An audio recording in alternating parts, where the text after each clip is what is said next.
Hi, artists. It's Ms. Messer, your friendly neighborhood art teacher.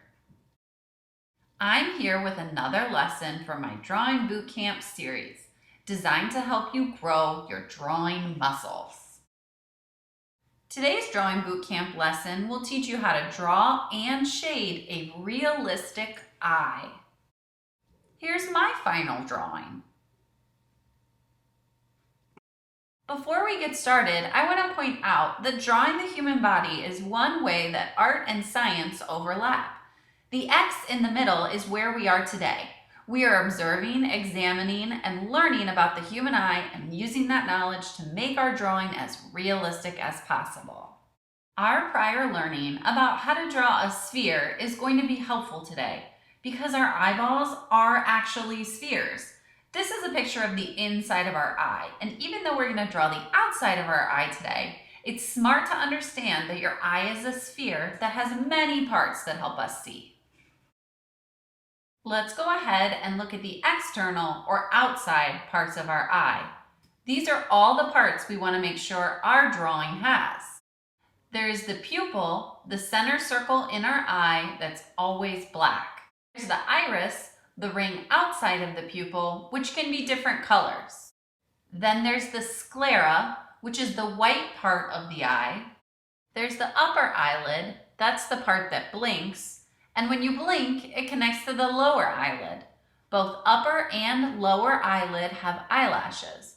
Eyelashes help keep our eyes clean, and they're an important part of the eye. They're not just decorative. Then there's my favorite part, which is the caruncle. I like it because it's a silly word, but it's also the place where your tears form, or your tear duct. We're going to start by looking at the paper I gave you, which has a rectangle and a horizontal line going through it. Make sure your name and class code are at the top and that you have a pencil and an eraser. The next thing I want to show you is two common mistakes. They're both easy to avoid. First is drawing too small. We have the whole rectangle to fill up. Make sure you're using it. Next, sometimes I see students draw two semicircles to start their eye shapes. But in truth, you should be drawing a softer curve. So I'm going to go ahead and erase those and show you the right way to do it instead. Like I said, you want to fill up this page. So it's helpful when you want to draw larger to use your elbow. I'm going to draw a curve that fills up the whole top part of my rectangle using my elbow to make sure that I'm filling up the space.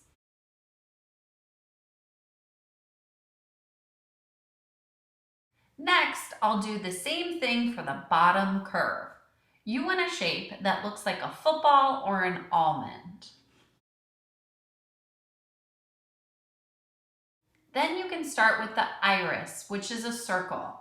Another common mistake I see students make is that they don't make the iris go from the top of the eyelid to the bottom. It's just kind of floating in the middle. But this would be a good time to look at your own eye or the eye of a friend. The iris goes all the way from the top of your eye shape to the bottom. Oops, I made a mistake. That's okay. I'm just going to erase it. And then you want to remember that this iris, it really fills up the space. Next is your pupil, which goes inside your iris. That's another circle. Then we will add the upper eyelid, which follows the curve of the upper part of the eye. Next, we'll make a little notch for the caruncle, that silly sounding word that means tear duct. That goes right at the corner of the eye.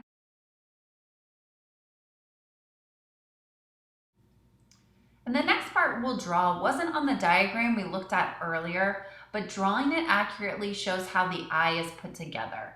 Right above the bottom curve of the eye, connected to the caruncle, we're going to draw another line. It's going to look like a little ledge. This part is where the skin of your face sits atop the sphere of your eyeball. This part is really easy to miss, but drawing it correctly is going to make your artwork look that much more realistic.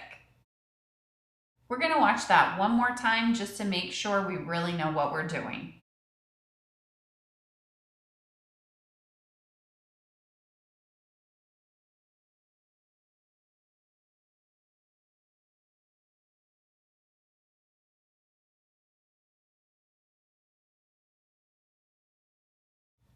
Next, I'll add the eyelashes by putting my pencil at the top of the eye and pulling up and out.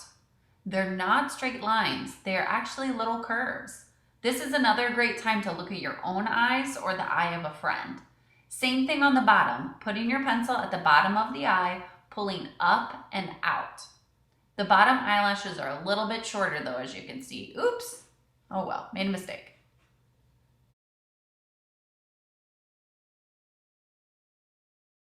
Now we have a really great start. And I'm going to add a few circles inside the pupil and the iris. These are highlights, and you're going to leave them white. It's actually going to make your eye look more realistic, like it's 3D. And at this point, we seem to have all the parts of the eye: upper and lower eyelids, eyelashes, caruncle, pupil, iris, and sclera.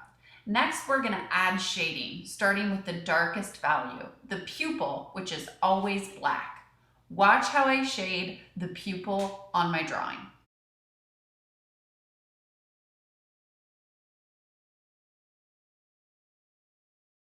Next, I'll shade the iris of my eye. I started by making lines that radiate out from the pupil. How light or dark you shade your iris depends on the eye color you want to show. This is another great opportunity for you to look at your own eye and observe what you see, and then draw it as accurately as you can. Watch how I shade my iris, leaving the highlights white.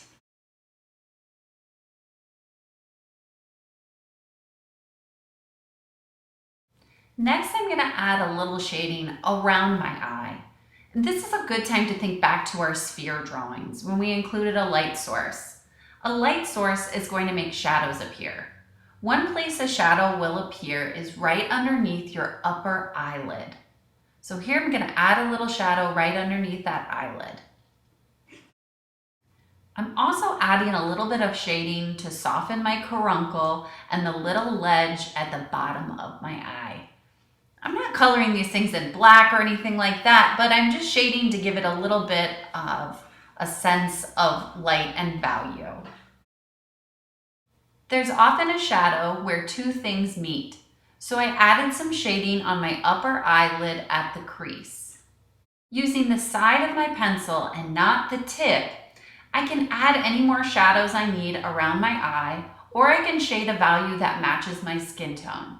It's best to use the side of your pencil and start lightly, building up layers of value rather than getting dark all at once. That's going to make it look softer and more like it's your real skin. Now I'm finished, but let's take a look just to make sure that I have everything that I need for my realistic eye. A pupil, an iris, the upper eyelid, the lower eyelid, the sclera, the caruncle, and my eyelashes. You guys, I am really proud of what I made. I learned a lot, I tried really hard, and I made something awesome. I can't wait to see what your realistic eyes look like.